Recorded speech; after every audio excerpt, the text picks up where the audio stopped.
What is up, wrestling fans? Welcome to another episode of the Smark Moment Smack Talk podcast. I am your host, as always, Tony Mango, and joining me, as always, are Callum Wiggins He's a draw. and Robert E. Felice. I don't hate you, Tony. In fact, I like you a whole lot more than some of the other people I work with. Well, this Smack Talk show will be a lot better once this person that's running it down is going to go down the whole thing. Yeah, that's what we're talking about for this episode. We are doing in sort of a combination of things. We were going to classify this wrestling with the past.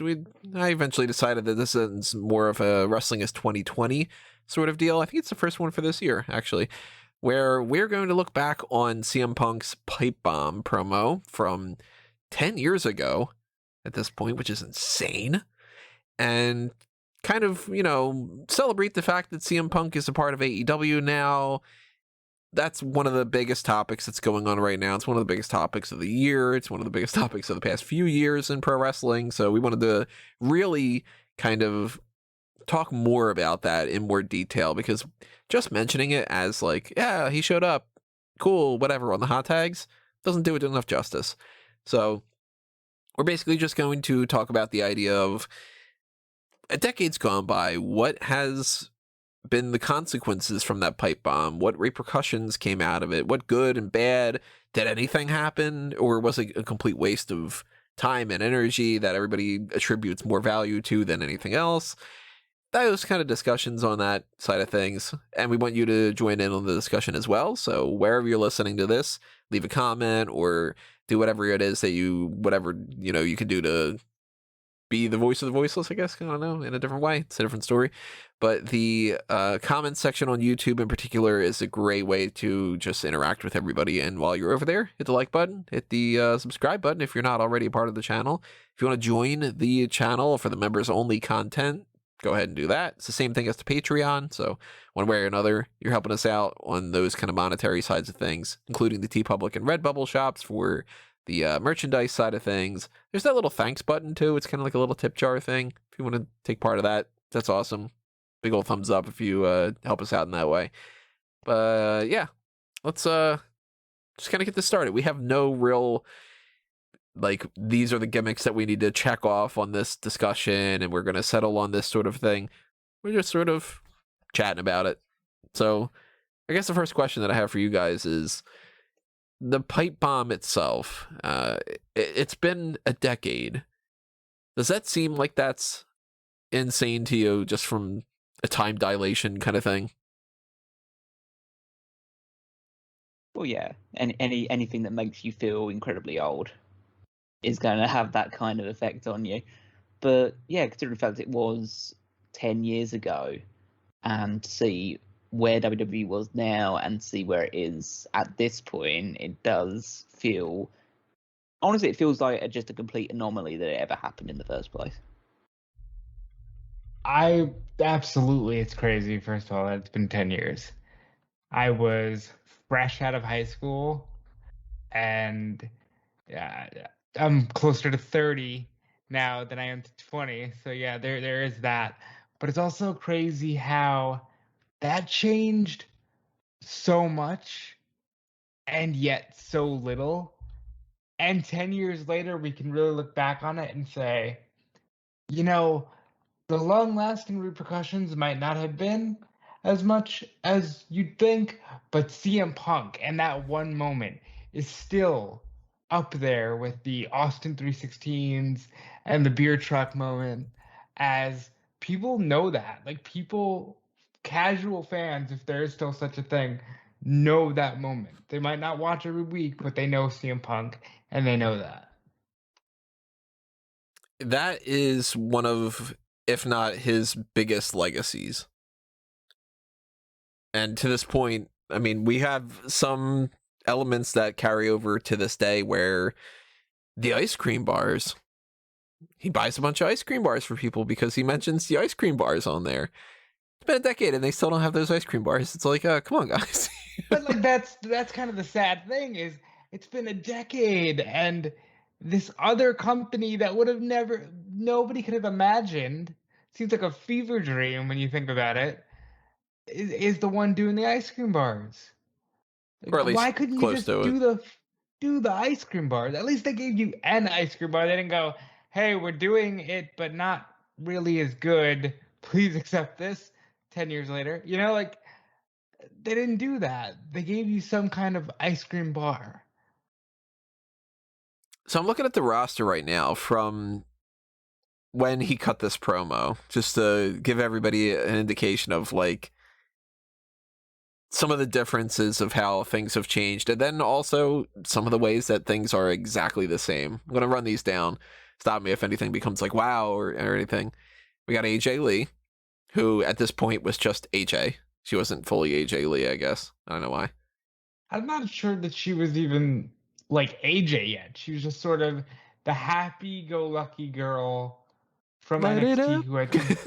who I think might have been on SmackDown at that point. Yeah, she was on SmackDown.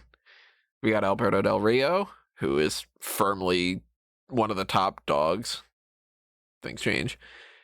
Alex Riley, Alicia Fox, Armando Estrada. Doing That what? name. Being What was he doing at that point? like an authority figure or something, I think. One of those kind of deals. That's weird. We got Beth Phoenix on the roster. So that's great, of course. We got Big Show. We got Bob Backlund. We That's have not right. Booker T. We've got Brandy Rhodes, which not Brandy Rhodes at the time, but wait, what was her name? Eden Styles. I think. Eden Styles, yes. We got Brie Bella, Brodus Clay, CM Punk, of course. Chris Masters, Christian still wrestling at that point. Cody Rhodes has the mask on. The what was it? The grotesque, the beautiful, undashing, yeah, whatever it might disaster. Yeah. be. We have got Connor O'Brien, Rat Boy. We got Kurt Hawkins, Insane. Daniel Bryan, Darren Young, David Hart Smith. He's back in the company now, sort of. David Otunga, Dolph Ziggler, Drew McIntyre, Evan Bourne, Eve Torres, Ezekiel Jackson, Gail Kim, Gene Okerlund, Goldust, Heath Slater, Hornswoggle, Howard Finkel, JTG, Jack Corpola. Forgot about Jack Corpola. Jack Swagger, Jerry Lawler, Jimmy J. Uso, Jim Ross, Jimmy Snuka as like a ambassador, I guess. Jinder Mahal, Joey Mercury's in the mix there. John Cena, John Morrison, Johnny Curtis. So he hadn't fully switched over yet. He's just Johnny Curtis still. Josh Matthews still doing some commentary stuff. Justin Gabriel, Caitlin Kane, Kelly, Karma. Okay. Karma. Did you just say, hold on, did you just say Caitlyn had a last name? I said Caitlin, Kane, Kelly. Okay. Not okay. Caitlin Kane. We got Kofi, we got Layla, we got Mark Henry Maurice, Mason Ryan. There's a name that you don't hear too much longer past this He's point. a real estate agent now. Yeah. Matt Stryker, Melina, Michael Cole, Michael McGillicuddy. Yeah, he was still Michael McGillicuddy. Okay. That's insane. Natty, we got Nikki Bella, we got Percy Watson, who was not he was still in NXT at that point. We got Primo, R-Truth, Randy Orton, Rey Mysterio, Ricardo Rodriguez, Rosa Mendez, Santino, Sergeant Slaughter's in the mix here, Sheamus, Sin Cara, probably the original Sin Cara, I'm assuming. Skip Sheffield, yep. What it do? Tamina, Ted DiBiase Jr., Great Khali, The Miz, The Undertaker, Teddy Long, Titus O'Neil, Todd Grisham, Trent Beretta. Forgot that he was a part of there. Tyler Rex, Triple H, Tyson Kidd, Kozlov, Wade Barrett, William Regal, Yoshitatsu, and Zack Ryder. So we have a lot of people that are still in the company, a lot of people who are elsewhere. It's kind of, I would say it's about like 60% still in the company, maybe. I don't know about the math 100% here, but there's too much math. I need to get Scott Steiner on this. But, we still have like an R-Truth and a Titus O'Neil around. But, yeah, some things do definitely change. And that's more so, I think, over time rather than any kind of decision based off of this. Like, you would think CM Punk cuts this promo and it makes such big waves that the company would start doing some things like maybe incorporating a different style about how they hire some people. But how many of these NXT people really stuck around? or how many of these people that are big deals during this era when CM Punk's like, oh man, this is kind of frustrating, aren't still big deals right now. They did eventually change their style. That's the thing is it does work and it does change things, but it was slow and gradual rather than this big to do. Whereas and the next night we woke up and you know Chris Hero and Claudio Castagnoli were on Raw, and that's just how it goes. They did eventually get to the point where it was all indie guys for a while, to the point where NXT became a super indie, and now they're like, well, it's been a few years of that. Let's go back to what we used to do. Well, how much So of that mentality do you guys attribute to the CM Punk promo? Do you think it was just the natural order of things, or do you think that he kind of sparked that? It's not due to the pipe bomb promo. That's what indie wrestling was doing at that point in time. That was a evolving culture that started in way back before this pipe bomb happened with Ring of Honor. This style of working that CM Punk was part of as one of the inaugurators, but was far removed from that by the time that obviously this pipe bomb happened. But there were still people. Obviously, Daniel Bryan had moved to WWE at this point, but he'd been building that stuff up. Adam Cole was in Ring of Honor at this point, or in PWG, or places like that. The Bucks. Loads of other people were still feeling that indie, and that was becoming the accepted style of things. And yeah, but they didn't WWE, have to hire them. yeah, and that's the point. It's just that NXT hired people from the independent circuit because they were names that were getting traction. And so if you hire people from that area, then they're going to invariably try and apply a style which is familiar to them, especially if you're hiring loads of them and you're feuding them against each other. Of course, they're going to apply that style. The difference being is that that's only. I think people have got to accept the fact that that's only really resonated with NXT to the fullest extent that it's ever gone in WWE.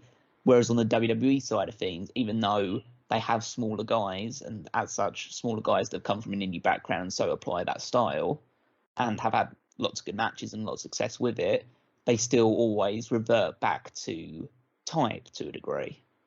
And we hear about that with the potential revamping of NXT and the fact that they want to use NXT as a developmental territory rather than the super indie it's become. It gives an indication that even though you can attribute, I'd say the changing style, the changing dynamics to a degree is more just based around how wrestling was evolving at the time. Punk's promo to me is just a case of him saying that the same guys were at the top of the pecking order in WWE for too long. I don't think he's necessarily saying that his style is better or that. I mean, he wanted to be obviously position himself higher, but he wanted to position other guys similar to him higher as well. But I think he would have been totally fine if a big guy who wasn't given an opportunity beforehand but that could work would be pushed up as well. It wasn't a case of saying, "Oh, I don't want more of the same neat heads going in the locker room." It's just saying, I want someone other than John Cena on top of the company. And again, it's not a case of him disliking John Cena. It's just a case of this company doesn't change, it doesn't evolve, it doesn't move things around. It keeps certain people down through their own perceptions of them. And looking at this roster, I mean, we see some of those names literally do not change. I mean, Randy Orton, Triple H. We just brought John Cena right back. That's the main crux of this whole thing. And even though we're going to be discussing it and going a bit more in depth into it, the whole crux of it is this promo, as memorable and as seismic as it felt, didn't do anything.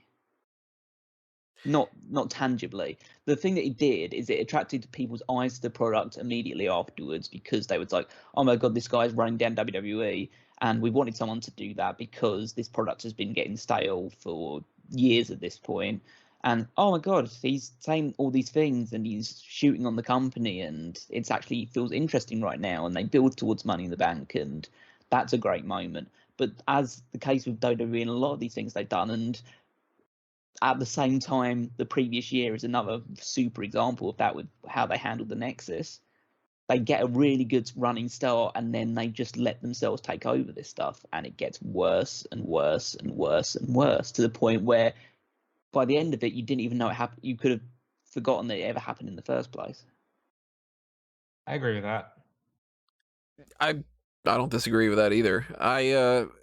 Before getting into this, I was thinking to myself when I had been typing out like some stuff ahead of time of, the YouTube description and everything, and I was like, just, different words for like consequences, repercussions, the fallout, the, benefits, the negatives that came out of it, everything like that. I was trying to think, what would I really constitute what came out of this, pro or con? And on the pro side of things, maybe even not necessarily it's a pro, it's just a thing, more so than a positive or a negative. I think that you kind of touched on something here when you said about that it got the audience to notice something. It woke them up on something. Yeah. I think one of the things that comes out of this promo is it becomes cool, even more so, to point out the flaws and to be able to be like, yeah, you know what? I don't really like this. And this is an issue, and this is an issue, as opposed to just sort of going along with it and being like, well, it is what it is. Not that people were not critical of WWE, and any other company like that for decades, just as was. I mean, check back old stuff from like, the early 90s, and it's like Meltzer's like, wow, this match is like a whatever rate, and that kind of thing. But like, I feel like this sort of gave people the permission slip, kind of, to be like, okay, if Punk's saying it in a shoot thing, semi-shoot, whatever it might be, that now it's going to open up the doors for everybody else to kind of be like, yeah, I agree with that statement, and I want to see change. Not that we have seen the change, but I think that kind of gave the fans a little bit more leeway. It gave the fans more leeway, and at least in the initial period, it gave them a degree of hope. Mm-hmm. Because it gave the impression that WWE was self-aware of what's been happening with the company, and that this was a veiled attempt to change things. Because they were, instead of like doing it, so like, I don't know, say all four of the McMahon family coming out and saying that you are the authority instead. They decided, that there's promise that there's going to be changes. And yeah, they surreptitiously wanted to put it through a wrestler that had been, in many people's eyes, been overlooked for far too long, and saying, okay, this is a guy that we can really go somewhere with. He's going to be the catalyst for this new movement, this new change in the company. And it made a lot of people hopeful for a revolution that was coming. And at the end of the day, it's just, it's one of those moments where I feel we'll look back on in time as like another case of not a broken promise, because obviously it didn't specifically come out and say, oh, we're changing this time, but it was a case of you started off something and then you reverted back to normal. It was a self-fulfilling prophecy, though, because they never wanted Punk there, and I think we can just say that now. Like, can comfortably say they never wanted CM Punk in that role, and because of that, despite how over he may have seemed, it was just, no, he's not. No, he's not. And it plays itself out later on where you would have, I think it was John Cena legitimately tell CM Punk by the time he turned heel, oh, okay, you just wanted to make yourself a star. You didn't do anything with the run that you actually had. You just wanted to be a star, which is how it comes across. And if you're not a quote unquote smart fan, you'd buy into that because you'd go, yeah, you know what, wait a minute, CM Punk didn't really do anything, nothing really changed, we can just move on. And there are a lot of people who genuinely believe, oh, this guy sucks, because he was kind of a thing but not really, and that would have been his legacy had he just sort of left the company and stayed away. At least now, maybe not. So I'm hopeful in that regard. One thing I do want to talk about, though, everybody started doing these stupid shoot promos. And I think that was a negative from this, is that it became, oh, that's how we can pop them. Let's just have Damian Sandow come out and suddenly just be like, "Hey, I deserve more," and go away. Or from other companies too. Like I've said a million times, I don't really watch Impact, but I've heard of multiple instances of like an Impact promo, somebody coming out there and being like, I'm gonna take charge of the company because this is bullshit, and here's the shoot thing, that's whatever, and you ran this company into the ground when Jeff Jarrett was such and such, and Dixie Carter, blah blah blah, and it's kind of like everybody wants to cut their pipe bomb without actually realizing the reason why the pipe bomb was such a big deal was because it was the first one to do it in a long while and struck a chord in a way that a lot of other ones don't necessarily do. Like before this, and I mean, it sounds like we're kind of saying all the negatives, but there's lots of positives we're going to get into too, this being one of them. Before this, I wouldn't have pictured, if you would have said to me, okay, somebody, whether it's CM Punk or anybody else, somebody's going to come out on Monday Night Raw tonight on June 14th, I think is what it was, and they're going to cut a promo bad-mouthing the company. I would assume that the promo would have been, this is ridiculous, I deserve a title shot, Vince McMahon is screwing me over, and I'm going to start feuding with him.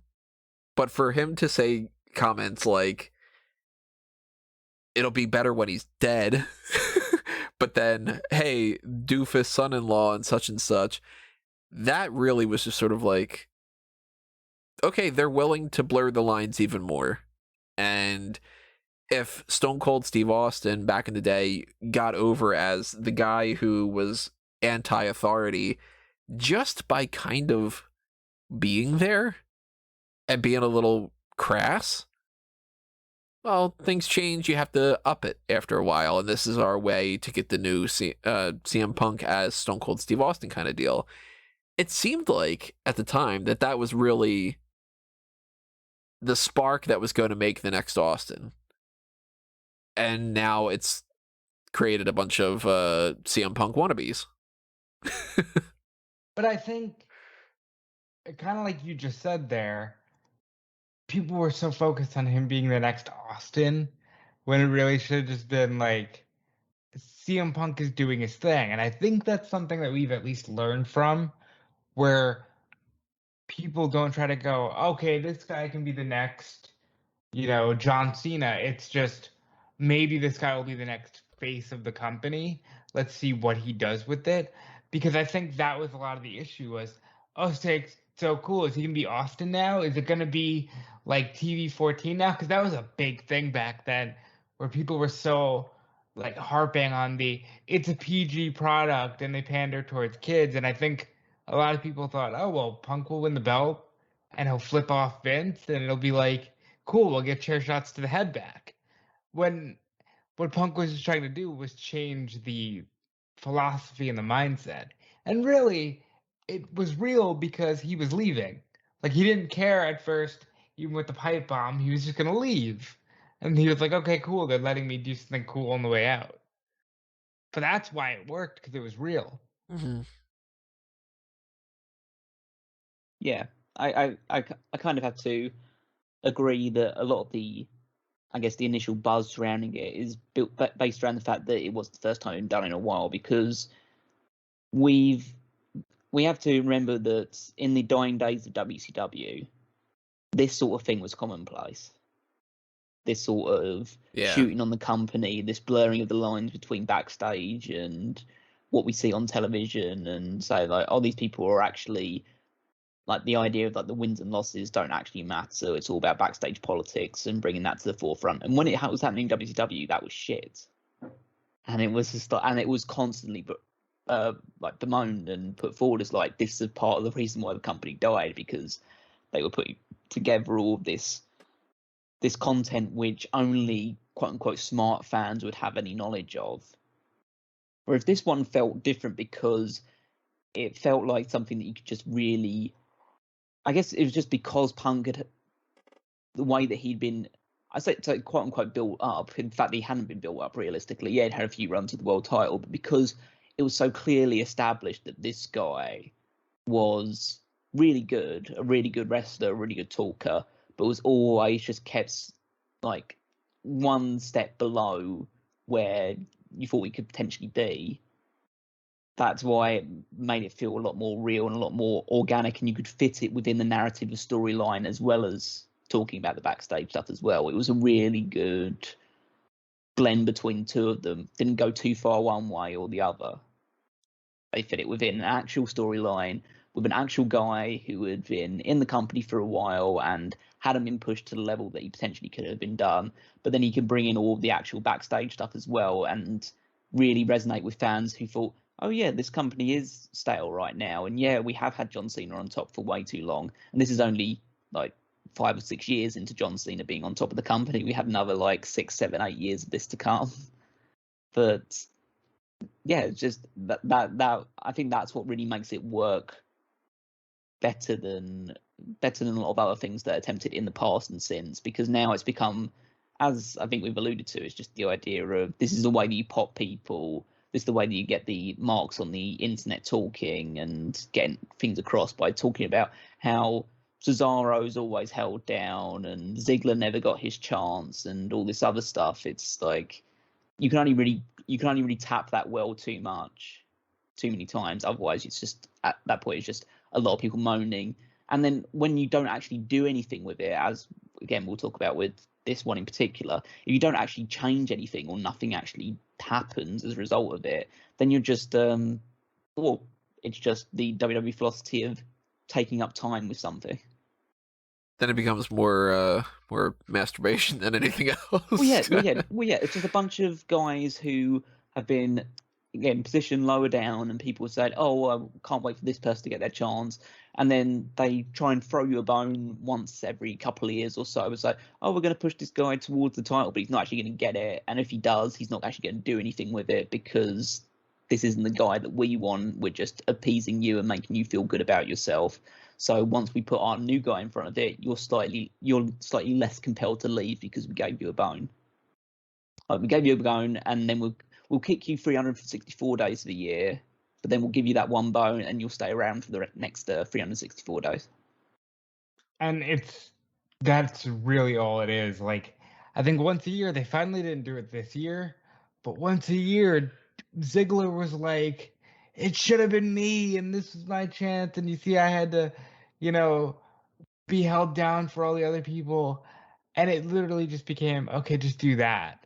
Or like, But it got so far with that one that they were able to start using it as a heel approach rather than the babyface thing that it originally was. They got to the point where he was saying that thing so much that people hated him for it. Here's a question. Go ahead. No, finish what you're saying. I was gonna say it's almost like, again, self-fulfilling prophecy. Okay, cool. We made them hate this guy. Okay, well that even transitions even better for what I was going to say. The self-fulfilling prophecy kind of idea here, we know how this plays out when it comes to CM Punk in WWE. There's this groundswell of support. It turns into this amazing situation with the Money in the Bank, and the championship is in a different sort of mind space than we've seen it in a long while. And then slowly but surely, and then in some cases sharply turning corners, it doesn't work out. This doesn't turn into CM Punk becomes the next Austin type of guy who's the top of the company, and he gets this whole revolution in pro wrestling, and WWE becomes the talk of pop culture again and whatever. Instead, it ends up being, soon enough, Punk is so tired of being there, and he has so many frustrations and everything that he leaves the company, and a byproduct of it is people are attributing some of that negativity towards a positive way for Daniel Bryan, and then it becomes WrestleMania 30 and so on and so forth. But the idea of a self-fulfilling prophecy when it comes to that kind of thing, how it works out, with the benefit of hindsight, because they, as much as WWE would love to do this, WWE doesn't plan ahead, let alone do they have a crystal ball to know what the future is going to play out to be. They hadn't set up CM Punk prior to this as the guy that they're willing to go with. And you got to assume when he's cutting this promo, there's a part of some of the people like Vince and stuff that's like, oh, this is great. And there's probably a part of them that goes, but I don't want it to go further than this. And eventually we start seeing John Cena positioned in a way where he's kind of taking CM Punk out of the mix. And we start hearing people cut promos when people are chanting CM Punk about like, oh, well, he left. Don't cheer for that guy anymore.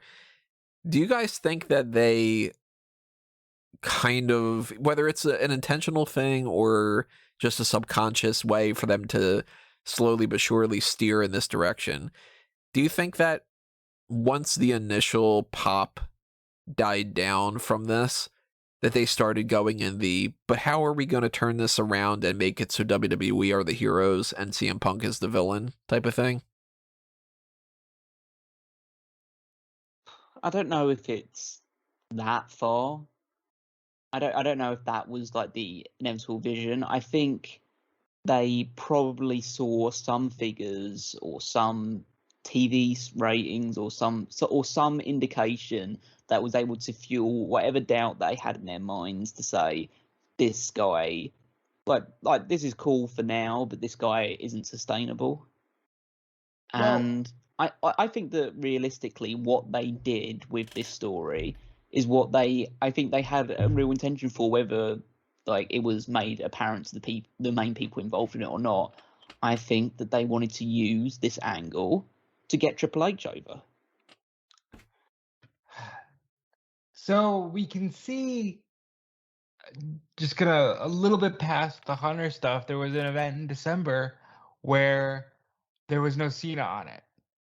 And it did a tremendous number, right? And then the Raw after, they literally said, John Cena's not here tonight. He'll be here next week to address The Rock. And here's your main event. It's Bryan, Punk, and Ryder against Miz, Del Rio, and I forget the third one, Ziggler. And we'll see you next week, essentially.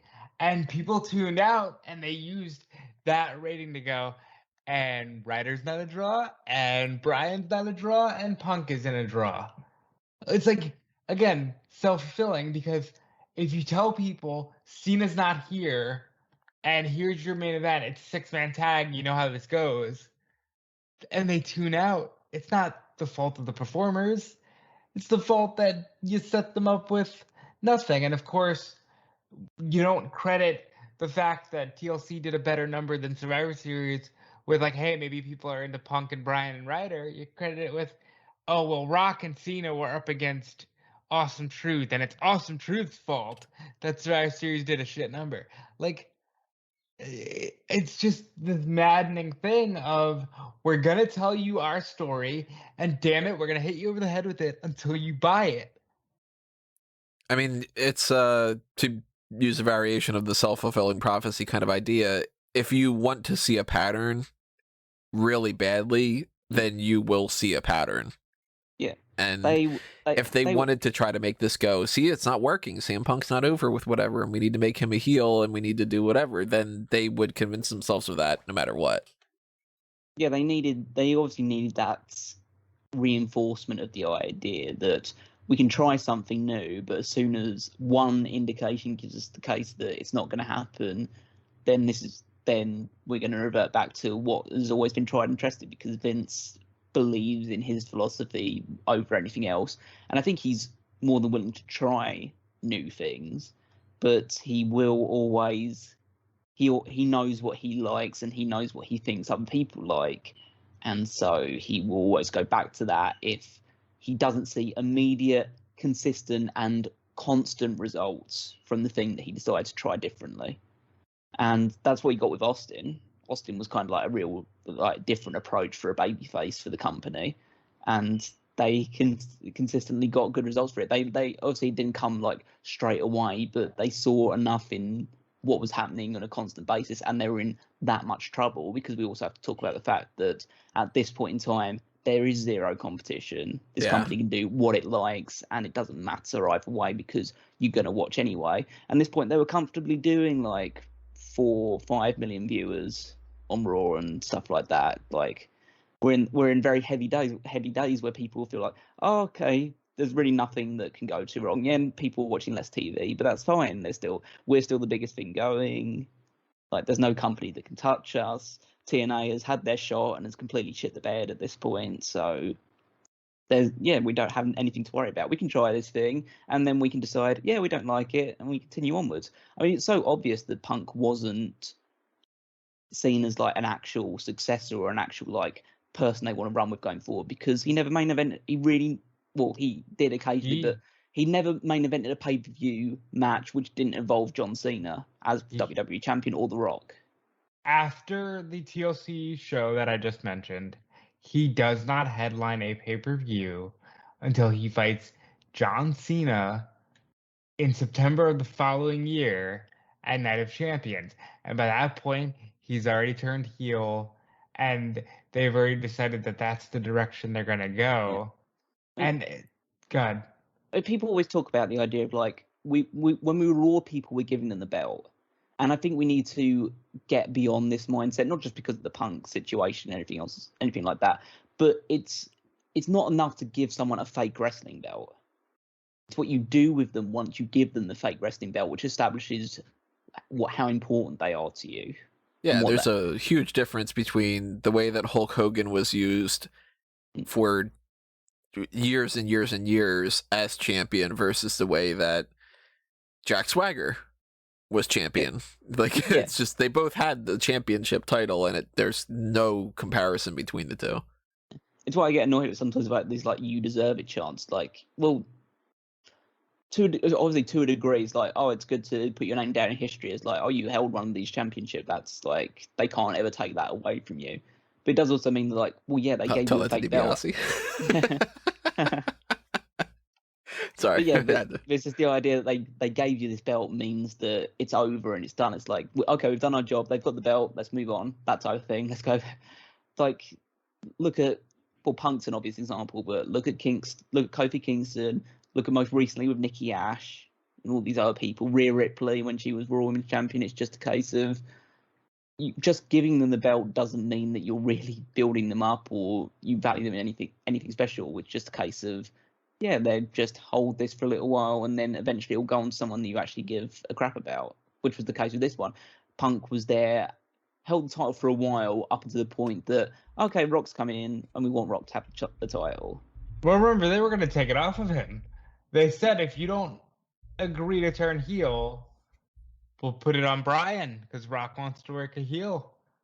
And I think it's interesting what you just said about the whole, it's not enough to just give somebody the belt, because I've talked about this a lot this year, where I now think modern fans are convinced all you have to do is do the thing and book the match and make me happy, because there is no overarching audience. Bianca and Sasha. Yeah. It's that sanitized, the moments are, the bullet points only matter and not the actual journey, because the journey it's just content. And I'm not even talking about the company perspective. I'm talking about the fan perspective. And I want to talk about, do you think that kind of started before Punk, when they give the belt to Benoit and Guerrero and you go, oh, this is really cool. But if you look back on it, Benoit and Guerrero don't do stuff with the belt. And it starts this mindset of, but we gave you the belt. That means that you're forever etched in this lineage, in this history. And they use that every single year with CM Punk every time they gave him a belt. Oh, but you've got the belt. You're champion. I think it goes back further than that even. Again, it's slightly like a different topic, but that goes back to me to Foley. Foley's the starting point of. I maybe not even Foley's the start of it. I don't argue that there's a good argument to be made that Brett is the start of that. Yeah. It's the idea of this is a guy who isn't or quote unquote traditional WWE champion. You could even argue that Backlund started this thing as well, but Backlund was more like, obviously, he held the title for a long time and was like this ultimate underdog babyface type thing. And so I don't really I don't know where I can really classify Brett in it, because obviously he held the title for a while, but it was at a point where the company was struggling anyway. That's why I looked to Foley, because Foley never had a long reign with the title. He was obviously there just to play a role. Right. Yeah, he was a So- foil to the person that they really cared about, rather than actually, this is a Mick Foley story. This is a story about whatever starring Mick Foley kind of deal. Yeah. So, but there are always going to be these people that they've given loads of people the WWE Championship that they really have zero intention of making the top star in the company or really running with to any considerable length of time. Jinder. Well, Jinder's a weird one, because it's a case of like, he's a guy who wasn't beloved by the fans, and so he's not getting that sort of rub, but he's also not an actual top guy. He was used for a purpose in terms of getting the building up an Indian audience. But you're looking at people like, well, CM Punk obviously fits in this audience. I'd say Daniel Bryan at one point would, when he first won the title, fit into that bracket. Jeff Hardy, Benoit, Guerrero, Foley, Rob Van Dam. Ray. Yeah, right. People that just, obviously they have a groundswell of fan support, and there's a moment in time where it does feel right to happen. But then they, as has always been the case, they give you that moment, but then they have no intention of really building upon it, because it's not what they wanted to do. Like, you can't imagine that, like, when WrestleMania 19 ended, that they thought, okay, the two world title matches are going to involve Guerrero and Chris Benoit. Yeah, and I think a lot is made of that. And I've often said this, and hopefully one day we can do a deep dive on this. But I think Guerrero's legacy is a bit inflated. And I think the difference between that and what happened with Punk is Punk had the run long enough to generate a whole new generation of fans, and thus is the number one guy to that whole generation. As opposed to like a Guerrero who, okay, he had a few months with the belt and people love him for it, but Punk established like this new way of thinking. He came around at the right time. Guerrero was just a guy on the roster who people love. If you've watched his and followed his career, he didn't represent any actual change. It was just sort of like, oh, cool, they gave Eddie the belt. With Punk, it was like, oh my God, he's the antithesis of Cena. He's not built. I could look like CM Punk. Maybe I can do this. That's what CM Punk gave. And I think that was his connection. And it's on the company that they didn't go with it years ahead of time, because they got there anyway, even if they didn't like it. Well, here's another question with, of course, I mean, this is the whole kind of gimmick of wrestling is 2020. It's the benefit of hindsight. The difference between Punk and Austin. I'm thinking more and more about this, that maybe this was a subconscious type of thing as well. Austin starts to get popular because, realistically, I mean, he's a talented wrestler, all that other kind of stuff that goes along with it, so he probably would have reached some level of success no matter what. But there are plenty of people who are great in the ring, great people, great talkers, and things don't click. Some of it's just luck. Austin cuts some promos, starts getting some attention. In particular, Austin 316 blows up, and then it ends up being, let's see where this is going. And WWE takes it as, this is our guy, and we're going to make Vince McMahon the villain as the top heel. And it's not really a criticism of WWE. It is Vince playing a heel character to offset Stone Cold, but the company's not considered at fault. It's not like Austin really cuts promos of WWE as an entity, well, WWF at the time, is this political thing and whatever. It was more so, McMahon is screwing me because he's an evil bastard. Well, the caveat to that being, at the time, they weren't a publicly traded entity. It was just Vince McMahon. Just Vince, yeah. And then once you start getting into the more corporate type of mentality that WWE has, which we see it every day with everything, it's becomes the WWE universe, and it becomes everything is a brand, and everything is this, and everything is that. The corporate speak, all that kind of deal. When Punk comes around and he cuts this promo, it's not criticizing a heel, it's criticizing the company. So then it almost becomes, okay, well, if he ends up being right, the whole company looks bad. Instead of just like the authority figure on Raw. Do you think that, with the benefit of hindsight, of course, was one of the reasons, on top of that they didn't really necessarily like Punk, and if it would have been somebody else, maybe a different story, but you think that might have been another one of those things that rubbed them the wrong way, where they said, I'm not willing to go with this because it makes us look bad as a whole company? I don't know whether that really came into their thoughts too much, because at the end of the day, as we've discussed, they had a monopoly over wrestling at this point. So I think, even though I don't think they consider themselves the bad guy. I don't think they've really ever cared enough to go, okay, we need to really make ourselves the baby face in this situation. They did when obviously there was a WCW or an ECW around, right, and they were trying to make themselves popular, and Vince used his opportunity of the whole Brett situation, everything like that, to turn himself heel and be the ultimate antithesis towards Austin in a very storyline perspective. Whereas Punk's attack was on the staleness and the repetitiveness of the WWE product. And I don't think that would have endeared them to Punk, because I imagine that was a lot of honesty and rawness in that promo that he delivered. And maybe that kind of raised a few eyebrows about whether this was the right approach to take.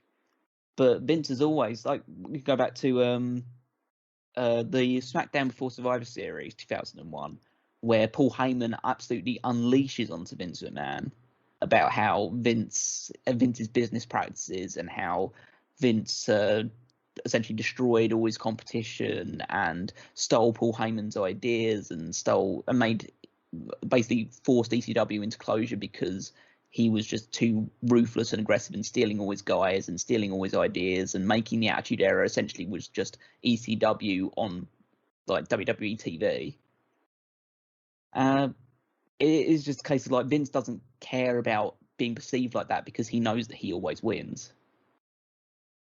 Even then, though, I mean, if he knows that he always wins, then that's kind of back into the whole thing of, like, no matter what, this is going to get spun around to, but WWE won and beat CM Punk. Yeah, of course. I think that would inevitably be the goal, because if he's not actually going to change anything off the back of this, which we find out nothing actually changes as a result, then yeah, it's just a stopgap thing where Vince could say, oh, okay, it is all just about getting eyeballs on for that one particular moment at that point in time, and then just hoping they stick around when you go back to what you've always done.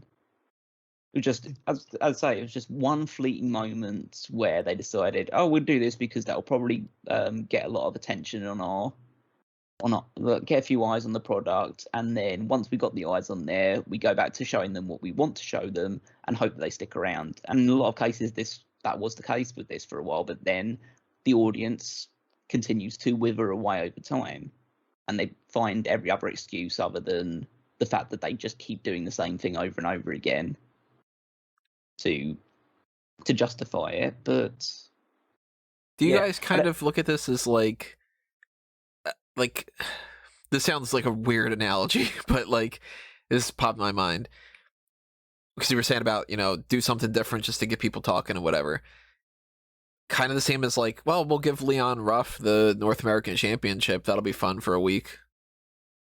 Like a glorified, bigger version of that. It's just like, well, yeah, sure. Let's let Punk cut a promo that will get people talking, and who fucking cares what happens after that? It'll just get people talking for 1 week. Let's let The Miz and Daniel Bryan go on Talking Smack and say whatever. Or like, do you think it's just another, in their minds at least, another example of whatever the fuck, I don't know, we'll do something different next week because of that forget the past and move on. It's always forward type of mentality that Vince has.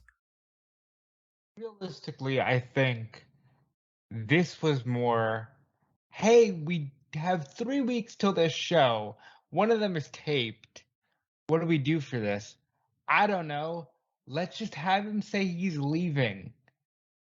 And it'll make him happy, and we'll have an angle for Money in the Bank, and we'll figure it out. And then it became, oh shit, this really connected. Let's see if we can get him to stay, because now maybe we can do something with this. Because I think originally it was just, I don't know, let's have him air his grievances. That's a fun story. And then Cena beats him. He's the champion of WWE. And Punk can go on and do whatever the hell he wants. Do you think that they thought that he'd be a heel? Well, do Yeah. you not listen to the commentary at Money in the Bank 2011? It's the whole thing when Punk comes out to this massive ovation, one of the biggest ovations in WWE history, comes out. Michael Cole on commentary immediately starts saying, well, in Chicago he's being treated as a hero. In other places he's being called a rebel, a demagogue, a traitor, and stuff like that. They throughout the entire match, they're treading the line on commentary that CM Punk is going to steal the WWE Championship and take it away from them. And why are people cheering him? Because he just wants to walk out on this company. And to the point where when he wins, the first thing Michael Cole says is, oh my God, no. Like, he's supposed to be the villain. And I think it would have worked had Money in the Bank took place in any other city. You know? You put Like that if in this would have Denver. been like, Cleveland, it would have just been boo, CM Punk, that kind of deal. Yeah. Like, Well, I think some of it would have been more of that as opposed to an overwhelming hero's ovation. Well, it obviously wouldn't have been the overwhelming hero's ovation because he gets that in Chicago, obviously. But I still think we're still in the firmly in the period where Cena is getting booed as the top babyface of the company. Like he is still in a vocal portion of the audience still treats Cena badly, so Punk would still be cheered in this match, regardless of where it took place. It could take place in Cena's hometown, and Punk would probably still get a vast majority of the audience cheering for him. Right, but they had comfortably by that point settled into, oh, he gets the most polarizing ovation in WWE history. They didn't care about that. No, but Punk. I think the difference is that Punk's promo resonated with a lot of people who saw the fact that this company is stale, and this company is going backwards, and maybe it will be better when Vince McMahon's dead and all this other stuff. Like, it may not be like the more widespread audience, but it would get a very, very vocal amount of the crowd to go, this guy's actually speaking the truth. I need to listen to someone like him because he's saying everything that I'm thinking, and he's doing it on the TV itself. So I think that was the bigger deal. It's funny to think that, like,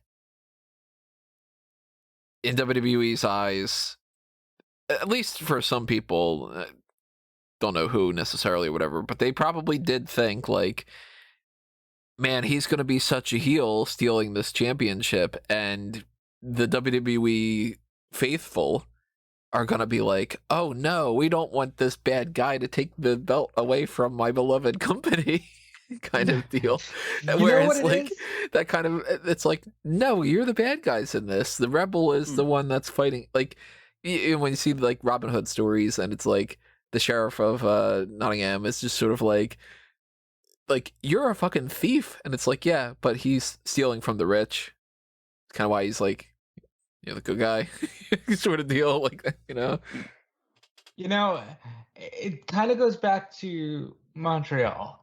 No matter what anybody says about that, the one thing everybody agrees on is Vince thought he was the baby face. Vince thought he was going to go on TV, say time-honored tradition, and people would feel for him.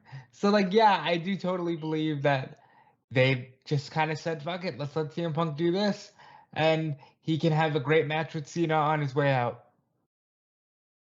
Yeah.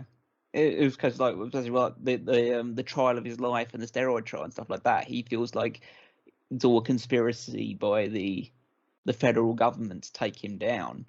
Whereas, well, there's enough evidence out there to suggest otherwise, that there was pretty good reason to take it into court at that point in time anyway. But I will say, because the government fucked up and it literally just became, let's just try to get Vince McMahon on something. Now they celebrate that story as, yeah, you see, they were just after me, poor old me.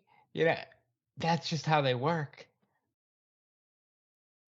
I think we need to like actually dive into this storyline and how it played out a little bit more, because the issue with the storyline starts like in the immediacy following Money in the Bank, because they do what's essentially Punk leaves with the title. They tell the story that he hasn't signed a new contract, and that's where they could have done something that was really fascinating by making short-term agreements with companies like Ring of Honor or a few other indie promotions, and have Punk appear with the WWE Championship on those shows.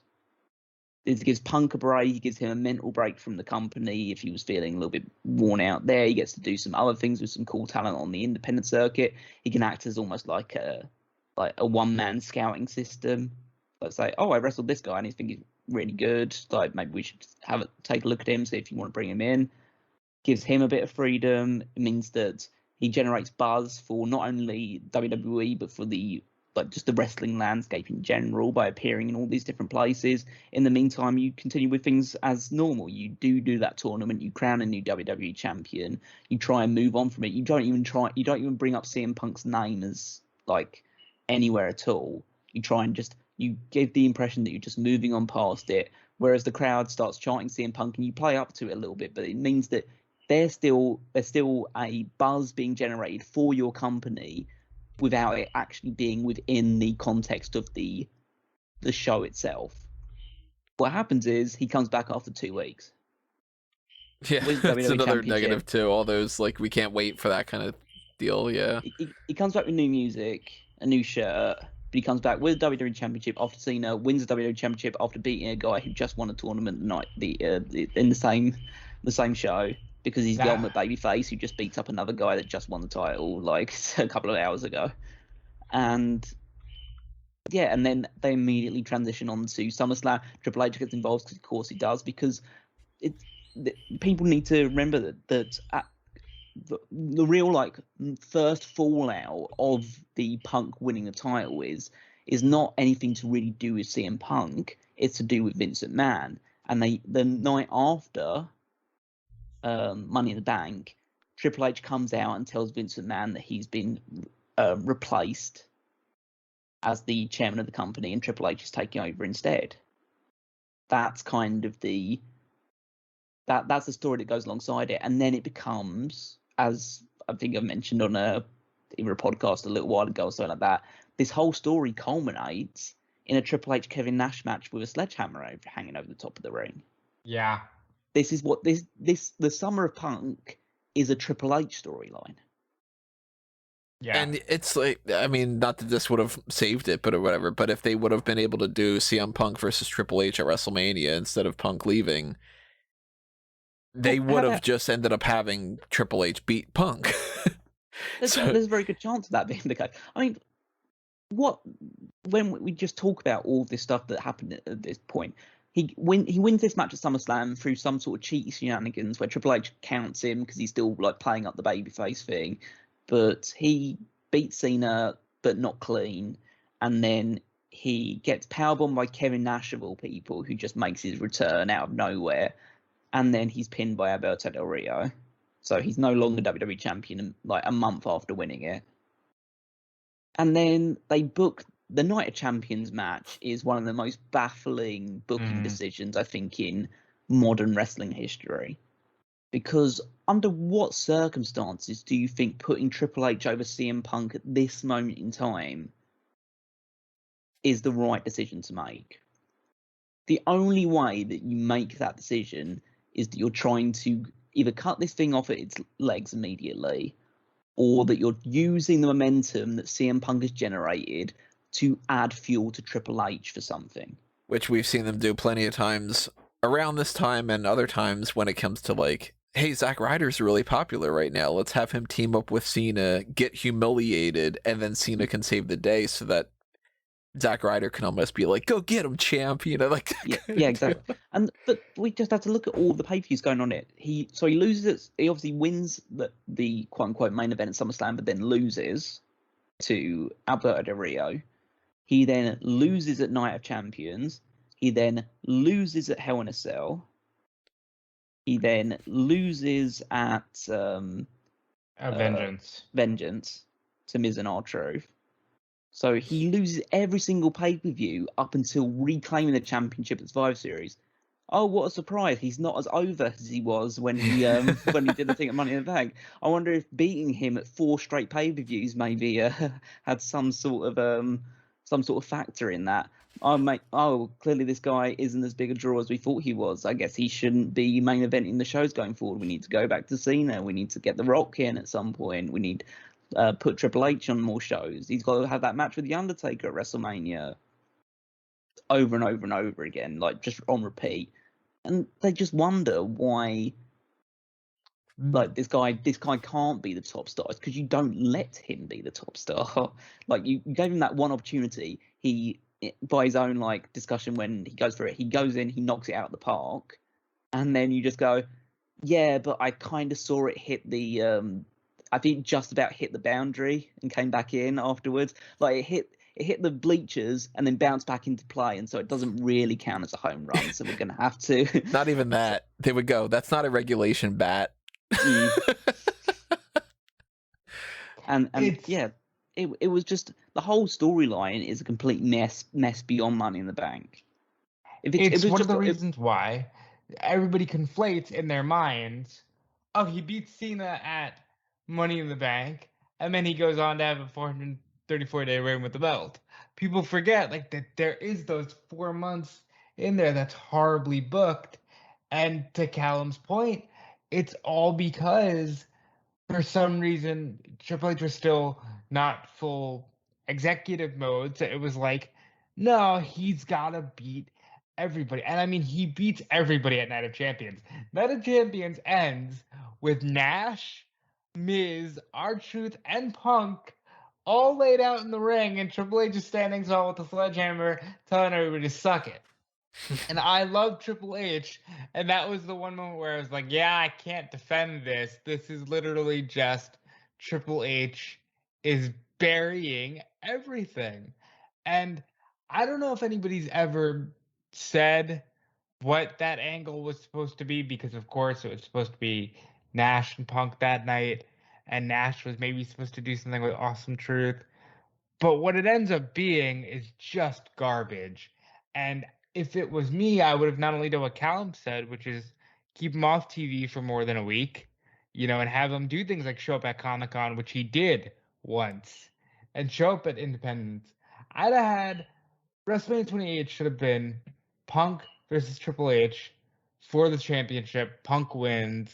Now we're off and running. Because you already knew it was Rock and Cena. They didn't need anything more than that. But it could have been Punk and Triple H, and Punk wins. Because they got there anyway. Again, Hunter does turn heel. It takes him 2 years from that, but he ends up being the heel authority guy. If they would have done everything that they were going to do anyway, but given that to Punk, it could have been a boom period for them, even if it only lasted, 2 or 3 years like Austin's did. It could have been a boom period, but they just were stubborn. This was an era of real stubbornness that has now just become commonplace. That's an interesting way of going about things too, because then that would have been a different sort of self-fulfilling prophecy, where if Triple H and Vince McMahon and WWE as a whole, just as an entity, would have been willing to play the heel part in this and not, we'll take a hit once, but we're going to try to spin this around into, aren't we the best thing no matter what kind of deal, then it could have been a good scenario or a great scenario. Like you said, Punk leaves, and over the course of a few months, even, he's healing himself up. He's carrying around a WWE championship. He's still on the payroll, but maybe you can kind of fudge the numbers a little bit, not necessarily make that 100% known. Or even if you do, just kind of be like, yeah, but he's a rogue and he's doing his own thing and we can't bring him onto Raw and we don't know what to do with him, kind of a deal. If you want to play into that kind of thing, but probably better to not even acknowledge it at all. And if you get into the idea that Punk had said in the pipe bomb, I would think that it would be better when Vince McMahon dies, but when Triple H takes on that responsibility, it's probably still going to suck.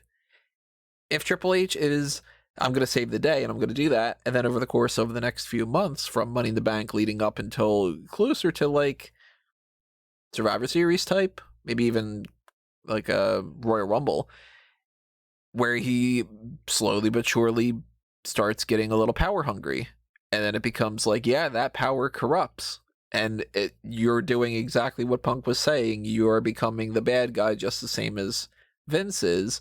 And then Punk suddenly comes back around, and it's just kind of like, I'm here to save the day because I'm the rightful WWE champion, and you, Triple H, booked yourself into a title match and gave yourself the championship. That's ridiculous. I'm here to have a title versus title match. Imagine how crazy that would have been.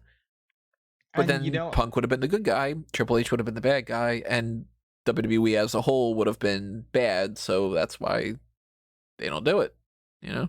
But again, I guarantee you, what was it, 2.5 years later, when they're building towards Punk and Hunter at Mania 30, they were like, oh yeah, but we're gonna do that thing now. Like it was Long-term literally just, storytelling. yeah, it was, but that's what they told them. It was, you're in the main event, you're wrestling Triple H, and Punk, according to the story he tells in the podcast, is, yeah, but I don't need to wrestle you. Fuck you. You need to wrestle me. And that is exactly what they would have done. It would have been, you see, I was right. Absolute power corrupts, but it would have been 2 years too late. And that's why he didn't go for it. And quite honestly, I'm glad that even though the story doesn't play out as it should have in 2011, him walking out in the company almost makes everything make sense again, you know? Well, that's another thing to talk about too. With looking back on this, it's been a decade. Punk leaves, and myself and plenty of other people are going, yeah, he'll be back. Yeah, give him a year. Give him 2 years. Where's he going to go? Impact? And he stays away. He doesn't even join AEW at first.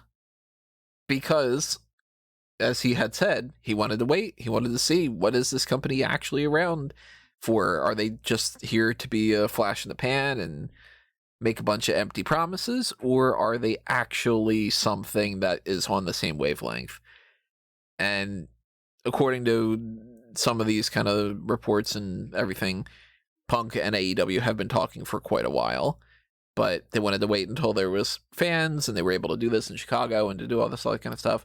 So even if we say it's been a year of Punk waiting and kind of wanting to join AEW and everything along those lines, he waited long enough that it was like, no, he was dead serious about this. He went off, he did some UFC stuff, didn't work out all that well, worked on some comic books. That's cool. Did some movies. That's cool. But he meant it. And I think if there's any actual real definitive positive that comes out of the pipe bomb, it's that it makes CM Punk that much more powerful in the landscape of pro wrestling rather than anything that comes out of WWE, because really a lot of it doesn't factor that much in. But this is more about kind of a win for CM Punk's legacy than anything else. Absolutely. The one major benefit that's come out of the pipe bomb is that CM Punk became more, I don't say more popular and more famous outside of WWE than he was in WWE. Because as soon as he left, and it's a mixture of the pipe bomb elevating his status to the point where he is so, I don't say revered, or he was now seen as a main event player in WWE, or at least a guy who would stand up to the man and stuff like that, and push the and I guess push the rights or push the intentions of people lower down the pecking order. When he leaves, what happens? Every single WWE show, or anytime they do something bad or they're putting on a boring show, CM Punk chants just start raining down. And it also means that when he does finally come back 7 years later in AEW, he's the hottest thing going right now, immediately. And like he doesn't get that level of legendary status, or he doesn't get that reception if the pipe bomb never happens. The pipe bomb,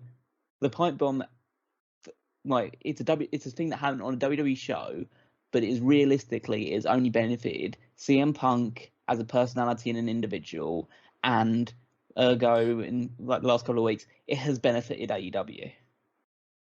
It almost kind of benefits AEW just in its inception. Yeah. Because Tony Khan's flat out said before, like, he wanted to bring CM Punk into the mix. He wanted to make World's Best Wrestling, or whatever. I think it was World's Best Wrestling. And it's that kind of like, okay, if WWE is not going to allow the Rebels anymore, Austin was super popular and we really loved it and we watched it, but WWE allowed it to happen. And if they're not going to, then people start going, well, we need to figure out something else. It does just amaze me that this is another company that's going to actually reap the benefits of what WWE should have reaped like 10 years ago. But they're going to use CM Punk in a way that he should be used as the top star that WWE teased using but never fully committed to. And they're the ones that are going to benefit from it. And WWE are going to be, again, it's not going to hurt WWE like per se, because WWE is so far ahead still that it's like, yeah, it's going to help AEW and help elevate them even further, but like it's not like WWE are going to be starving or a result of it, or they're going to be like fall down to be the number 2 wrestling promotion overnight because of it. But it does kind of just position again like what we could have been if you were willing to run with this guy.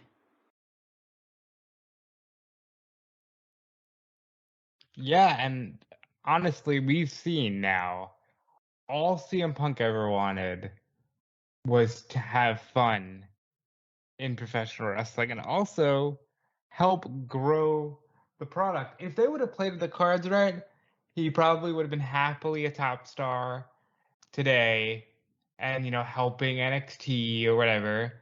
If they'd have played their cards right, but they didn't. And he's miserable, and I don't blame him.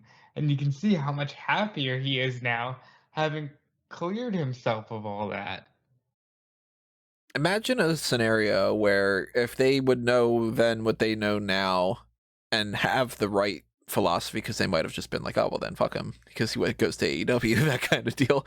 But imagine if they could have turned things around and we could have gotten something kind of like how you said, like he probably would be a top guy, he'd be working with NXT. The amount of people that have come through WWE over these past few years, even just since CM Punk had left, but even more so if you count the people that were in there that he wasn't really fully working with yet. Like, we didn't really get to see CM Punk versus Seth Rollins. At the very least, we didn't get to see CM Punk versus Seth Rollins. We got to see him versus Tyler Black plus a little bit of WWE seasoning. Yeah. We didn't get to see CM Punk at the height of his powers versus Daniel Bryan at the height of his powers. CM Punk versus Kevin Owens, CM Punk versus Sami Zayn, Punk versus the Johnny Garganos and the Tommaso Ciampas and Shinsuke Nakamura, and just this bevy of these people that we could have been talking about legendary feuds or match of the year things that I still remember. This is a stupid idea, but like I still remember Dolph Ziggler and Daniel Bryan from Bragging Rights as being like one of my favorite matches that's happened over the past God knows how many years. And that's just one match out of nowhere that wasn't supposed to be a big deal. Imagine how the WWE Championship landscape could have been if Punk would have been positioned the way that any logical person would have positioned him going forward as that top kind of guy. You take him as like the rebel type of dude, the Stone Cold kind of thing. you put him with like a heel Kevin Owens. God damn, man, how fun would that have been? Yeah, all these options do. Obviously, there's so many different possibilities they could have taken with Punk if he was still involved in the company. But that kind of leads me to my overall conclusion with this. I don't know whether we're directly towards the end or anything like that, but my overall conclusion is that I'm actually happy with how everything went. Of course, there were many different ways they could have improved it, and then ways they could have actually made Punk the top star that he could have very well been, and like he'd still be in WWE to have these great matches with other people. But at the end of the day, he still would have been just a top guy, a top spoke on the wheel of a company that's going to move forward regardless of who is positioned in the company. Whereas that was the first, I guess, the first inclination or the first idea in putting the first idea in his brain of like, okay, this company isn't really going to go with me, and it's just going to take a few more chips at my psyche to get me out of this company. And at the end of the day, CM Punk, now part of AEW, is going to have a more sizable, demonstrable impact on a wrestling company, on professional wrestling in general, than he ever would have done if he had stayed with WWE for the past 7 years. He goes from being the next Austin to a martyr to being back to being a savior again. Yeah. Oh yeah. But it's beyond even that. It's just a case of if he had stayed with WWE, yes, we would have been given a load of dream matches that I'm sure we would all have been thankful for, and like, oh, it would be great. But there's only so much you can do by just having great matches with up and coming guys if you can't change the actual culture of the company. And let's face it, even if CM Punk was positioned a bit more of like as being a major star, he wasn't going to change. He wasn't going to just change the company outright on his own. Or even if he was going to be like with help of like Daniel Bryan and Zack Ryders and anybody else, they weren't going to change the overall philosophy of Vince McMahon because Vince is still in charge of the company.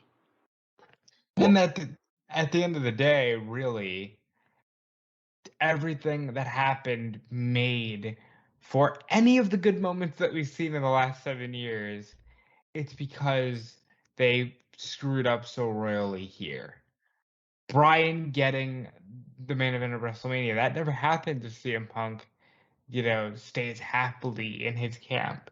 AEW starting, I dare say, doesn't happen. Maybe it starts completely differently than it did. And you definitely don't get a hero's welcome and return to wrestling, the likes of which we haven't really seen.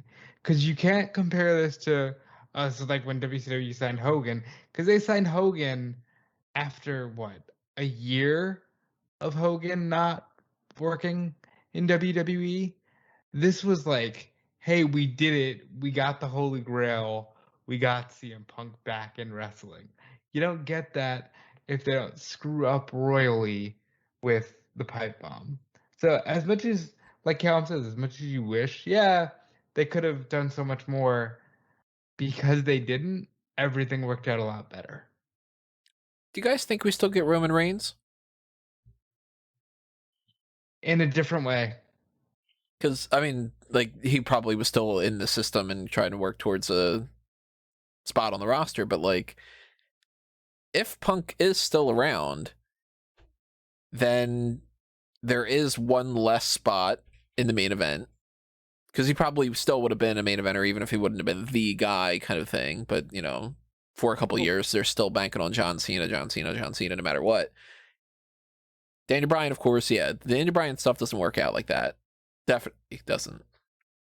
But then, I don't know. Do they start pushing a Roman Reigns? Or does he come in more so a little bit as like just another monster heel Umaga type or so? Not like the Simone Savage type of thing, but like just like another person for John Cena to be toppling. I think he's either at the forefront of the NXT arrival kind of things, or he's kind of brought in like Big E, where Big E was brought in from NXT and you know who he is, but he doesn't make that much of an impact because if there is no Shield, I don't think you get the Roman Reigns that you do because you don't get the vest, you don't get the all those mannerisms. They all kind of spur off the Shield. So I think it's a completely different Roman Reigns. I think for that matter, it's a completely different Ambrose and Rollins than what you actually end up with. I mean, the question is, do you get Roman Reigns? Yeah, of course you get Roman Reigns, because I think Roman Reigns was handpicked from the moment that they scouted him and looked at him and said, like, yeah, this guy's going to be the man. He just looks the part, and at the end of the day, in WWE, look is one of the most important factors. But the difference is that when we talk about like CM Punk still being in a really top position at this point in time, if he never left the company, would he really? Because if he would still be in a super top position, like 10 years after the pipe bomb, it basically goes against everything that he spoke about at the very beginning. True. Because his whole thing was the idea of Cena's been on top for too long. The same people have been on top for way too long. It's been the same product for way too long. If he then stays and then he, for the next like 10 plus years, he's just on top all the time, eventually he becomes the very thing that he rallied against in the first place. And beyond that, people will start to resent CM Punk. I have no doubt in my mind that if CM Punk had stayed in WWE, he would be resented more than he would be loved at this point. Very true. 100%. Because he would be... I don't know whether he would be the guy shouting into the wind like Dolph Ziggler has about like his opportunities and stuff like that.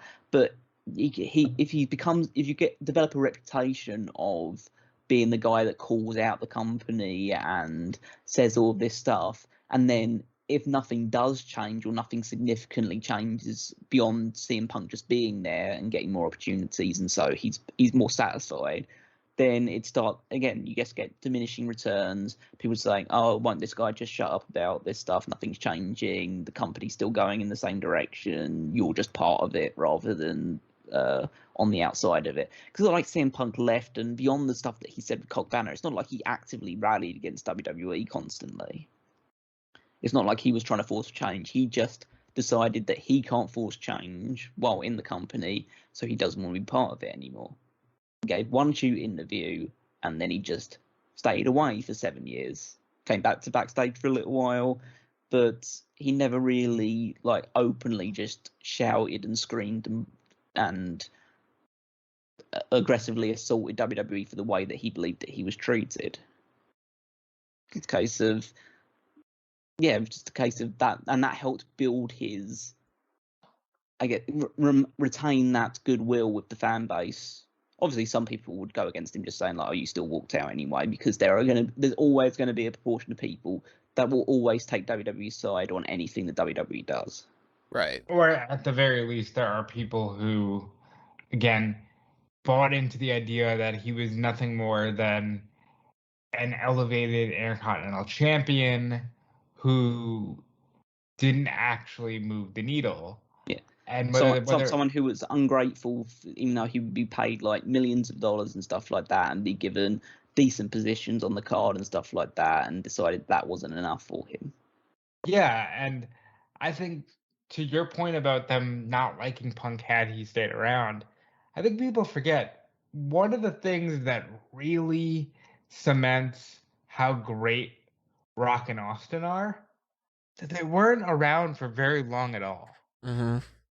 Austin has, I think, 5 years in WWE in the ring total, and maybe like 3 of those were really, really hot, but never overstayed his welcome. Same with The Rock. It might have been like, it's a good 6 or 7 years, and never anything really major. And I think that elevates them because absence makes the heart grow fonder.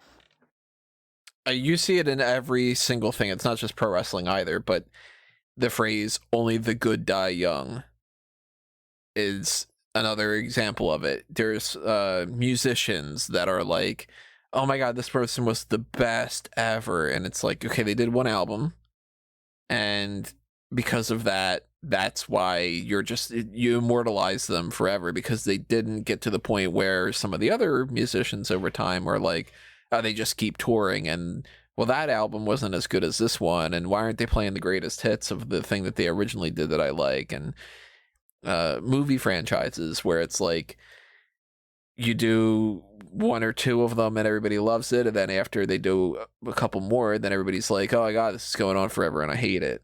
TV shows, I mean, some things just they wane just because of running out of ideas, like The Simpsons. I was gonna say, it's Simpsons.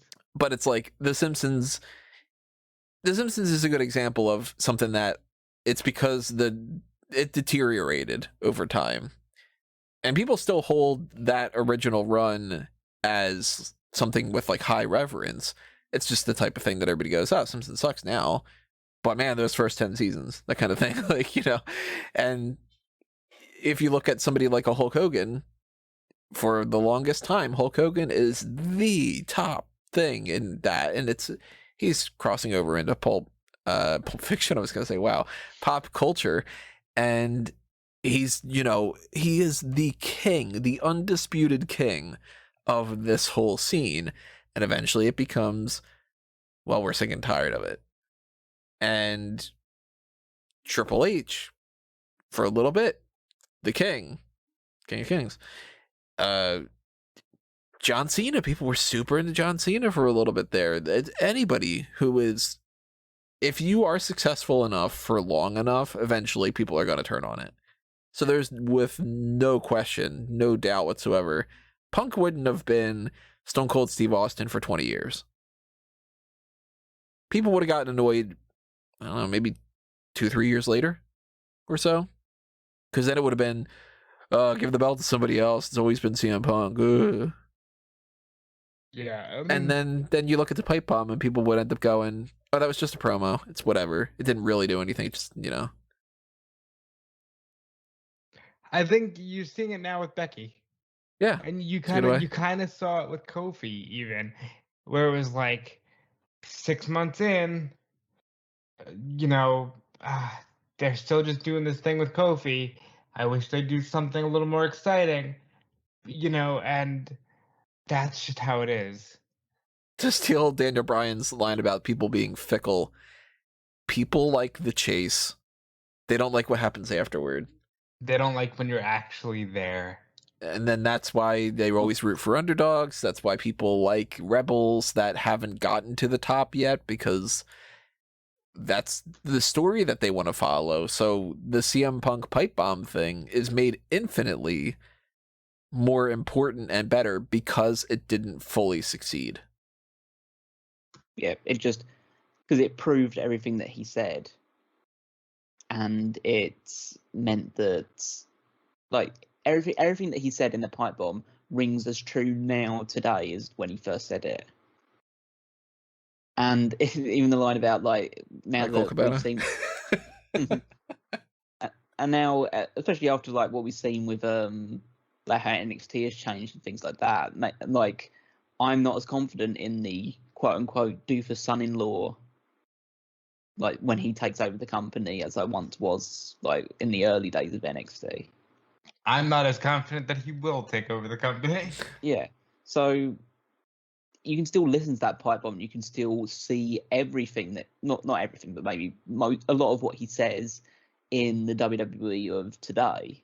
And that's probably the biggest issue with it, is the fact that this was an encapsulated moment in time which a lot of people thought was going to bring about the change they so desperately wanted.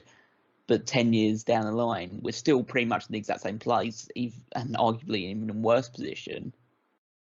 And it's just, yeah, that's the most depressing thing about it, is that you can always have these one flash in a pan moments. You can always have a WrestleMania 35 when all of the big names that you wanted to win their matches, and yay, that's super exciting, what a great show. But then you have to go on to the next day, and then the day after that, and then whether it's a mixture of both, like fans having short attention spans or not being able to, or having a level of fickleness, obviously, but then also like an unwillingness or a reluctance of the people actually running the shows to really build upon stuff and try and keep things interesting and build towards what's next. and have a plan for what happens after this happens, it all starts to crumble.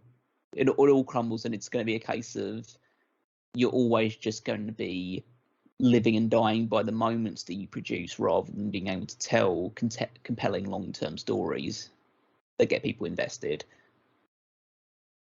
Do you guys think that this is serendipitous, that maybe there's like a bell curve kind of going on, or I guess almost a reverse bell curve in some ways, but that they, over the course of 10 years from this promo, almost like to the day, if you think about it, June 14th is not far off from August 20 whatever it was, that they test a couple things out. We get NXT changes because remember, at this roster at this point, we've got like Percy Watson, Connor O'Brien, that kind of era of NXT.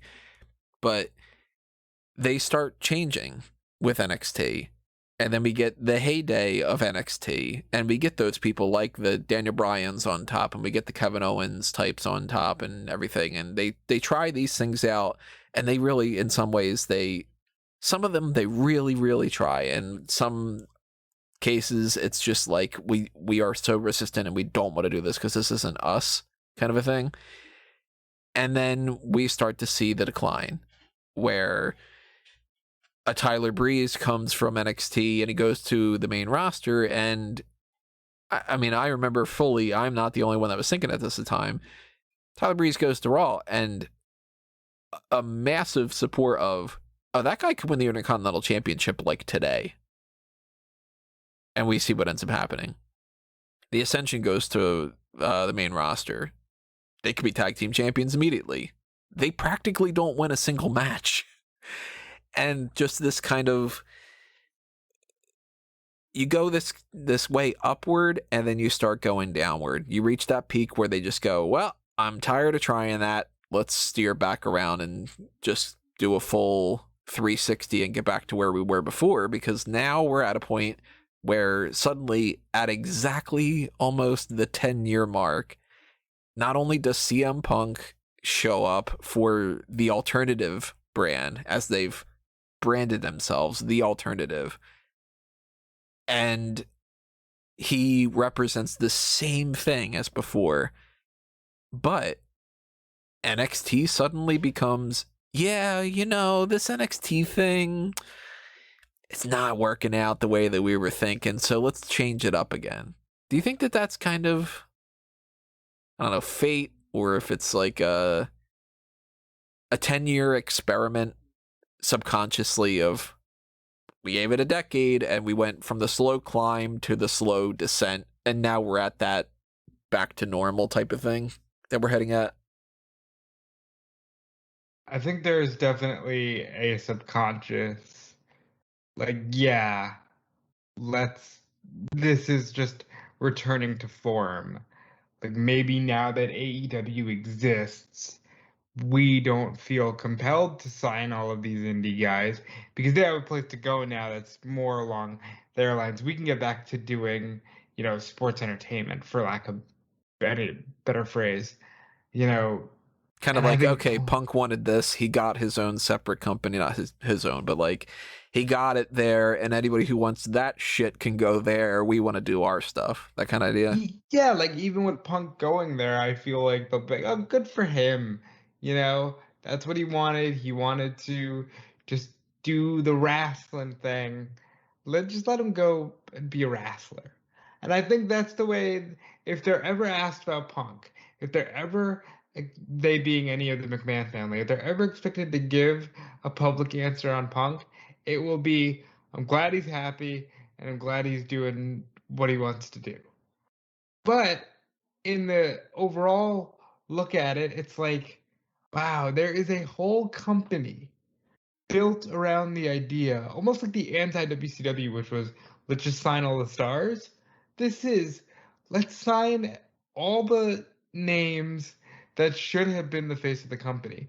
Jericho's whole thing was, well, I never got to be the top guy, and I really wanted to see if I could carry a promotion on my back. in AEW. Cody, I went from undesirable to undeniable. Same with the Bucks. Same with Omega. Punk is perfect for where he is right now because this is the company that fits, the misfit toys. It's the island of misfit toys. And now he can lead them to a better future. Yeah, I would tend to agree.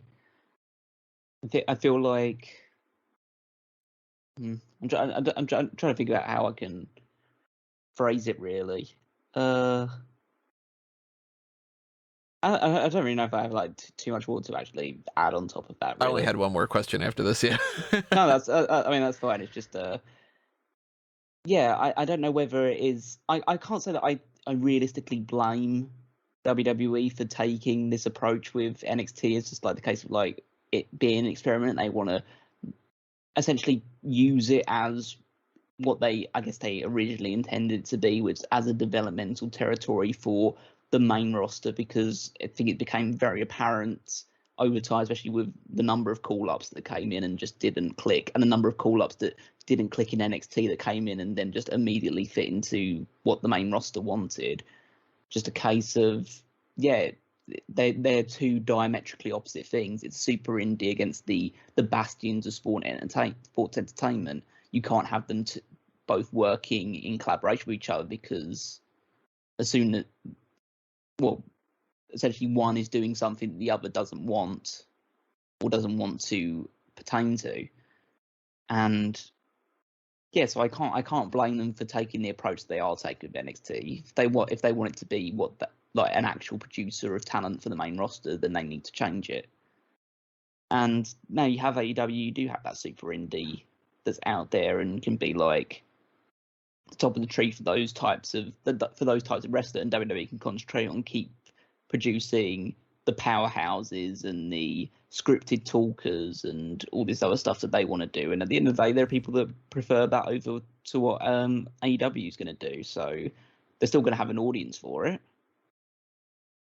So that's partly why I don't want to be too negative on the pipe bomb in general, because even though the storyline that followed it was sucky and totally didn't build on the momentum that they generated in the first place, if they didn't completely fuck it up, then we don't get to be in the situation that we are now, which is at least me feeling a lot more positive about one strand of professional wrestling. And WWE can do their own thing, and as long as I don't have to really be super invested in it, then it's not going to bother me. True. And that's, at the end of the day, that's what it comes down to. Enjoy what you enjoy. It's never been more possible to do that. And if you don't like something, fuck it. You don't gotta watch it. So the last question that I have then for you guys to round this all out with, the comparison's always been there. People have made it ever since. And I think that now with 10 years behind it, I think we can kind of make the distinction. Is this on par with Austin 316? I'm gonna go ahead and say, as a promo and as a moment, yes. What isn't on par is the follow through. Yeah, I think that's pretty much the summation of it. As a single encapsulation moment in time, the strength of the promo, the reaction that it gets, I'd say this is even better than Austin 316, because Austin 316 is something they can always go back to, but it's not like Austin 316 was the flick of the switch. It was a really good promo at the end of him winning King of the Ring. It's not even like it was that crazy of a promo, by the way. It was literally just, yeah, get Jake out of my ring, and by the way, you're a Bible thumper, so Austin 316 says I just whooped your ass. Well, as is, that happened in mid 1996. He didn't become WWE champion until 1998. So it's not like it was like, oh, okay, we're off to the races. People go back to that thing as like, okay, that's the start of Austin 316. Obviously, that became the basis of tons of merchandise going forward. I'm not trying to devalue that promo as well. It is a very, very important promo, but the Punk promo itself as a moment is just something that just generates so much bigger a reaction and so much bigger of a it could have spurred on something that, as I say, real revolution, as opposed to Austin, which is just pushing Austin as your next top star. But as Rob says, the Austin 316 promo was the start, or at least like building on to somebody who would end up being the face of the company and would lead it into its most prosperous period in history, or at least until modern times. Whereas Punk's thing fizzled out within a month or two of it happening. So long term, the Austin 316 thing is more, for WWE history, is more impactful. And I think that's just, it's hard to distinguish the two because, one, it was like, yeah, that was a cool moment. Now we know we got something with Austin and we can take our time with this because they were still in a position in time where they could take their time. Whereas with Punk, the media machine was just moving. We got to do something with this. And it's different philosophies, but yeah, again, as a moment, I say they're on par. And I do agree with Callum. The Punk one is actually much better. You guys are pretty much summed up everything that I was going to say. So, yeah, I agree. But that kind of rounds out most of the questions that I had going on. Anything else you guys want to chat it up about with Wrestling is 2020, the pipe bomb? It's so early, but I want to ask this question. Do you think that AEW gives CM Punk the positive closure he will need, or do you ultimately think he'll, like, it won't be as good as he thinks it'll be? I think he's matured in a different way, and he's approaching this in a different fashion where if he checks off a couple matches, like the Darby Allin one alone, it just seems like he's more invested in this. And I think that he's going to kind of look at this as like, yeah, okay, I'm however many years from now when he just decides to wrap it all up, that he'll be like, okay, that was good. Like, now I feel better. I hope so. I don't have much concern over Punk burning out or like having difficulties with this. I feel like if he wants to have fun, wrestle some young guys and some old familiar faces, and I think he wants to just help this company go forward, and that's his overall aim, is to just he comes across as, like, from what we've seen and what we've heard from him so far, he just wants to help this company progress. And realistically, there must be at least a part of him that wants this company to progress, because if this is progressing, then the other side could be flailing, and there must be at least they might get better.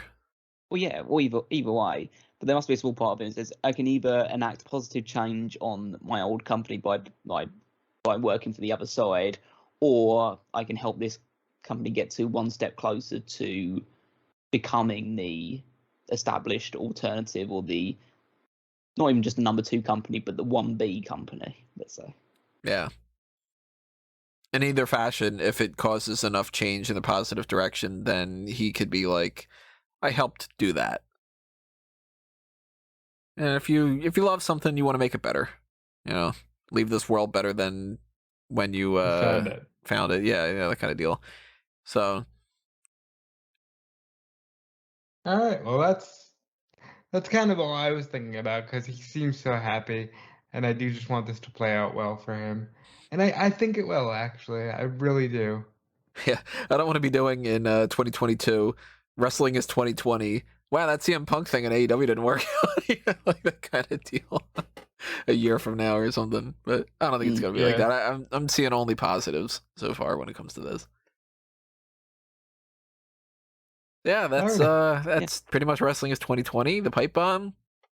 Obviously, if you have any other ideas of topics, or if you have any other opinions about this, drop them in the comments below. Keep the discussion going. Give us your pros and your cons of the fallout of this, and how would you have booked a CM Punk sticking around if that would have been the case? Just whatever is on your mind when it comes to those topics. And if you want to stay tuned for whatever else we've got going on, make sure that you are subscribed to the channel, you ring that little notification bell to get those email alerts for the live shows and for just the regular videos that we post up as it is. Next one's probably going to be just the hot tags, but hey, we talk about this episode of Dynamite, the next episode of Rampage, all the stuff from TV this week, and all the other kind of topics that are going to be going on too. And then if you stay tuned to everything else that's happening under a mango tree like fanboysanonymous.com, you'll see things over there that you might be interested in. So show some love over to the Blue brand. Like and shallow. I keep saying shallow lately. Like and follow and share and subscribe and do all those things over on that thing too. Follow me personally at Tony Mango.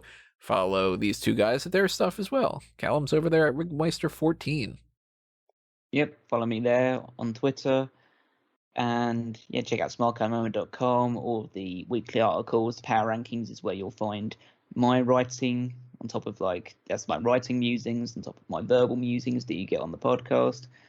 And yeah, if you want to go back in time, listen to some retro wrestling content, of course, you can check out both 2001 A Wrestling Odyssey and the Paul Heyman SmackDown podcast here in the Smark Moment archives.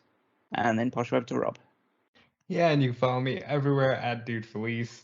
Make sure to check out everything I'm doing over at Fightful.com, and make sure to check out Fightful Select for all your wrestling scoop needs, whether it's for CM Punk, Adam Cole, or whomever else. Tony? Yep, and I don't know. We got some things that we're trying to figure out going forward to really sort of start working on ahead of time. I'm trying to really, we're heading towards September here. I got to start figuring out some plans for the end of October and November, and I really want to put that stuff in the bag ahead of time. So let me know what you guys have to say about some of these ideas, just so we can get a little bit of a game plan going forward. Would you be more interested in, for instance, a mock all-time draft and then booking WrestleMania cards based off of our rosters? Would you be more interested in a combined mock all-time draft where the three of us work together and we act as if we are, to a certain extent, if you go under like the WWE mentality of like Kevin Dunn and Vince McMahon and Bruce Pritchard controlling the thing, that we have to come to an agreement of an all-time roster, and we make one WrestleMania card, a 2-day WrestleMania card most likely, based off of an all-time thing together? Or would you be more interested in the idea of each of us individually going with our own all-time rosters without a draft? Just like, hey, if you had the full reign of control and you could just pick your group of, we would have to settle on some kind of thing ahead of time, because otherwise it would be anybody that's ever existed in WWE. Maybe we would end up being with like a list of 100 people or something, whatever we decide on. Would you be interested more on that to see, if Tony had full control 100%, what would he do? If Callum had full control, what would he do? If Rob had full control, what would he do? There's 3 different philosophies of how to do something similar to this. I'm curious what you guys are more interested in, because that's where I'm sort of leaning towards for that time frame where I'm going to be on my honeymoon, and I am not going to be recording, because I am not going to be taking time out of my honeymoon to be like, I got to do superstar scores, whatever, something like that. I don't think that's going to go over all that well. I don't think that I necessarily want to in that fashion either. I think I want to kind of relax a little bit, but I do want to kind of do things ahead of time a little bit. So in the meantime, let us know what you are more interested in so we can get a little bit of head start on that and sort that out. Drop them in the comments, send me a tweet, post something through the feedback on the contact form, whatever it might be. Just let me know. I'll come across it in some fashion. So at least when it comes to this week, hot tags coming up next. And then after that, funny enough, it seems like it just like, wow, this is already happening. All out predictions next week. Pay-per-view point stuff when it comes to that. And then a bunch of blank weeks that we still have to figure out. So we'll see how that plays out for some of those things. But yeah, thank you for listening to this, everybody. Thank you for all your support in whatever fashion that it is. And we will see you next time. But for now, this has been another Smark Out moment. And we're being counted out.